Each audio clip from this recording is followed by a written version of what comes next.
আসসালামু আলাইকুম everyone, welcome back to my channel. আজ আমি আপনাদের সাথে শেয়ার করব perfect vanilla sponge cake recipe. মাত্র একটা ডিম দিয়ে গ্যাসের চুলায় কত সুন্দর কেক তৈরি করা যায় সেটা আপনারা দেখেই বুঝতে পাচ্ছেন। গ্যাসের চুলায় তৈরি করার পরেও কেকে কালার আসবে ওভেনে তৈরি করা কেকের মতোই। আশা করছি রেসিপি ফলো করে যে কেউ খুব সহজেই এই কেক তৈরি করে নিতে পারবেন। তাহলে আর কথা না বাড়িয়ে চলে যাচ্ছি মূল রেসিপিতে। কেক তৈরির জন্য প্রথমেই মিক্সিং বলে নিচ্ছি। নর্মাল তাপমাত্রার একটা ডিম যদি ফ্রিজে থাকে অবশ্যই 1 ঘন্টা আগে বের করে নিতে হবে। হাফ কাপ পরিমাণ চিনি, আপনারা আপনাদের স্বাদ অনুযায়ী চিনির পরিমাণ কমিয়ে বা বাড়িয়ে নিতে পারেন। সামান্য লবণ, যে কোনো মিষ্টি খাবারে সামান্য লবণ দিলে খাবারে ব্যালেন্স হয়, তবে যারা পছন্দ করেন না তারা বাদ দিতে পারেন। এবার একটা হ্যান্ড উইক্সের সাহায্যে ডিম চিনি খুব ভালোভাবে মিশিয়ে নিচ্ছি চিনি গলা পর্যন্ত। মেশানোর এই কাজটি একটু সময় নিয়ে করতে হবে, আর খেয়াল রাখতে হবে চিনি যেন একেবারেই গলে যায়। প্রায় 8 থেকে 10 মিনিট দ্রুত হাত চালিয়ে মেশানোর পরে দেখুন চিনি একেবারেই গলে গেছে আর মিশ্রণের কালারও পুরো চেঞ্জ হয়ে গেছে। এখন এর সাথে অ্যাড করছি 1/4 কাপ পরিমাণ রেগুলার রান্নার তেল। এখানে অবশ্যই রান্নার সাদা তেলটাই ব্যবহার করতে হবে, কোনো রকম ফ্লেভারফুল তেল ব্যবহার করা যাবে না। আবারও হ্যান্ড উইক্সের সাহায্যে খুব ভালোভাবে মিশিয়ে নিচ্ছি। তারপরে দেখুন এই মিশ্রণ একেবারেই ক্রিমি টেক্সচারে আসছে। এখন এর সাথে শুকনো উপকরণগুলো অ্যাড করতে হবে। এর জন্য একটা চালনি নিয়েছি, চালনির মধ্যে দিচ্ছি 1 কাপ পরিমাণ আটা। আপনারা চাইলে আটার পরিবর্তে ময়দাও ব্যবহার করতে পারেন। 1 চা চামচ পরিমাণ বেকিং পাউডার। এখন সবগুলো ভালোভাবে চেলে নিচ্ছি।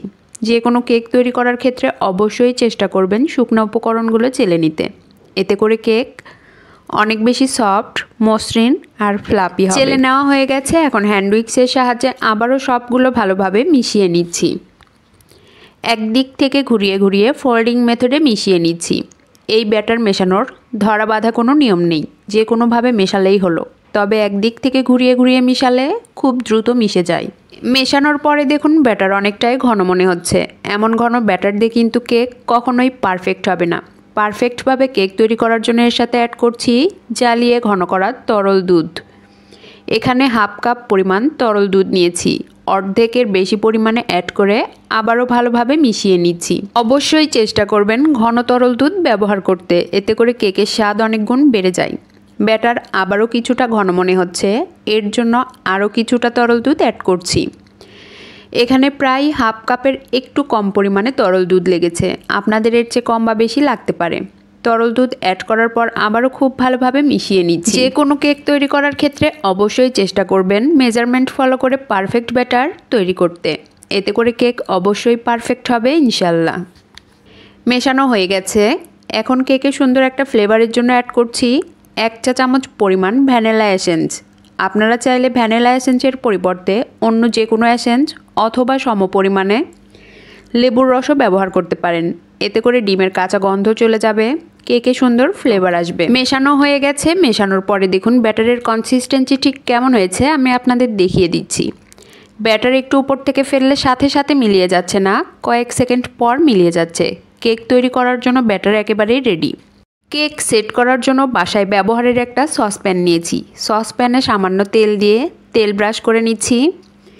এবার সসপ্যানের তলানির মাপে একটা পেপার কেটে নিয়েছি। এটা সাধারণত লেখালেখির পেপার।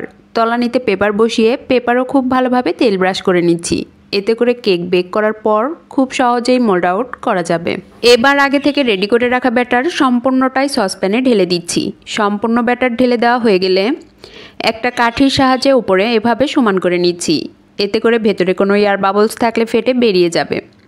সমান করা হয়ে গেছে, এখন সসপ্যান 3 থেকে 4 বার হালকা ট্যাপ করে নিচ্ছি, এতে করেও এর ভেতরে কোনো এয়ার বাবলস থাকলে ফেটে বেরিয়ে যাবে। কেক বেক করার জন্য চুলায় একটি হাঁড়ি বসিয়েছি। হাঁড়ির মধ্যে 2টা পেপার দিয়ে দিচ্ছি, এতে করে সুন্দর কালার আসবে। পেপারের উপরে একটা স্ট্যান্ড বসিয়ে দিচ্ছি। স্ট্যান্ডের উপরে কেকের সসপ্যান বসিয়ে দিলাম।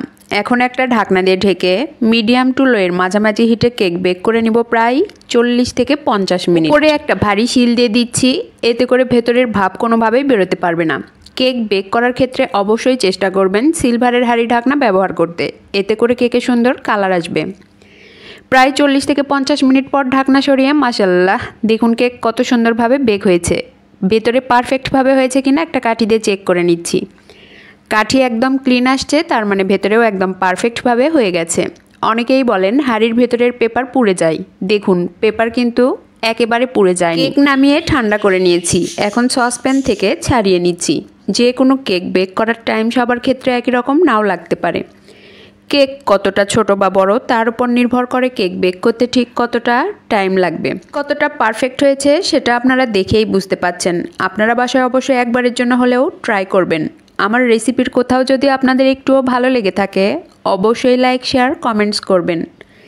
ইউটিউব চ্যানেল থেকে দেখলে চ্যানেলটি সাবস্ক্রাইব করবেন, আর ফেসবুক পেজ থেকে দেখলে পেজটাতে একটা ফলো দিয়ে দিবেন।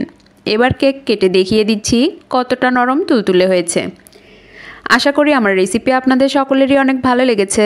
এতক্ষণ আমার সাথে থাকার জন্য সবাইকে অনেক অনেক ধন্যবাদ। আসসালামু আলাইকুম, আল্লাহ হাফেজ।